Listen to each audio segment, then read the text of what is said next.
And so, like, even in junior high school, I got babysitting jobs, and my sisters didn't work, but I worked when they were in school, but I worked from the time I was pretty young. And I look back on that now and wonder if it was because I didn't want to, be a burden, a financial burden. So how that fits with my husband's story is he was off and working, and his belief was there's never enough. And I felt like my part was not to be upset about there not being enough. I was already used to that. Yeah. And so there's that expression, his claws fit her wounds. Yeah, I had not heard that expression until I encountered it in your book. Mm-hmm. His claws fit her wounds. Yeah, so in the visual is sort of like this, Yeah. And so I just accepted that there wouldn't be enough because that's what I was used to. And I also didn't know enough then to know I could change that story because it was unconscious.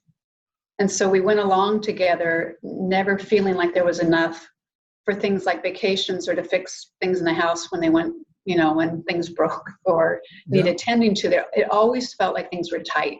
And that was sort of the catalyst for the abundance circles was I noticed that in other people, whether it's that their financial situation feels bleak and they can't get out of it, or they can't attract a partner, or whatever their story is, we just keep perpetuating it.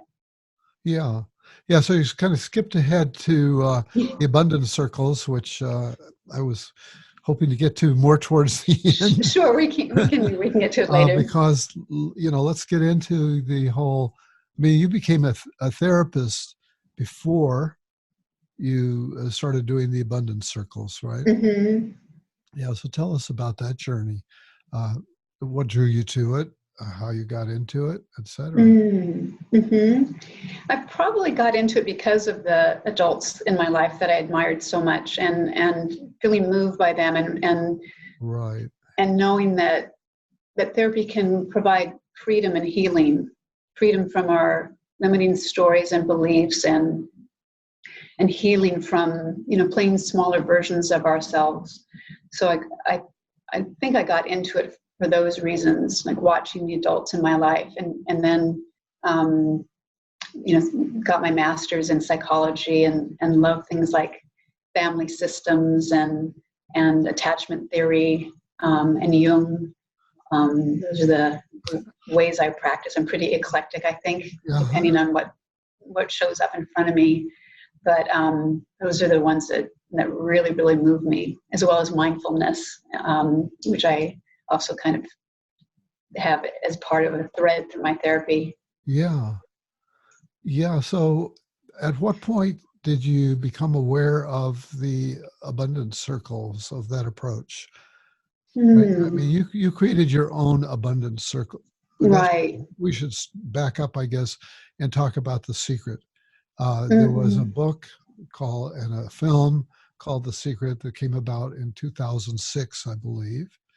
Rhonda Ryan, how do you say her name? I'm not sure how to pronounce it. I think, something like that. And so at what point did that cross your path with your issues that you shared with Tim, feeling like you were just scrimping to get by and there was never really enough? Certainly not abundance, right? So at what point did you were already raising, one or more children? Yeah, 2 boys. 2 boys, yeah. So here you are, you're a therapist, you're in midlife or before that? Midlife. Yeah? Yeah. So what happens?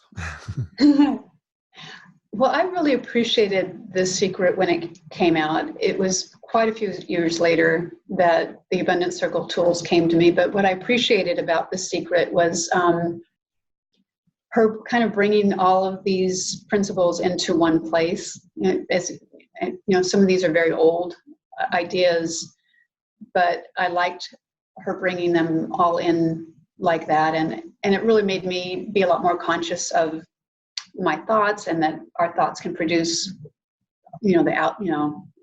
changes on the outside. I did feel like it missed doing the unconscious work that the abundance circles do include, like shadow material, for example. But that's not, I'm not finding fault in the secret, but I think that that's a really, things like our unconscious belief, our unconscious beliefs and our unconscious, our shadow material, like I said, Yeah. are also at play and need to be looked at. It's not just thinking positively, and it's not just reframing things or doing affirmations.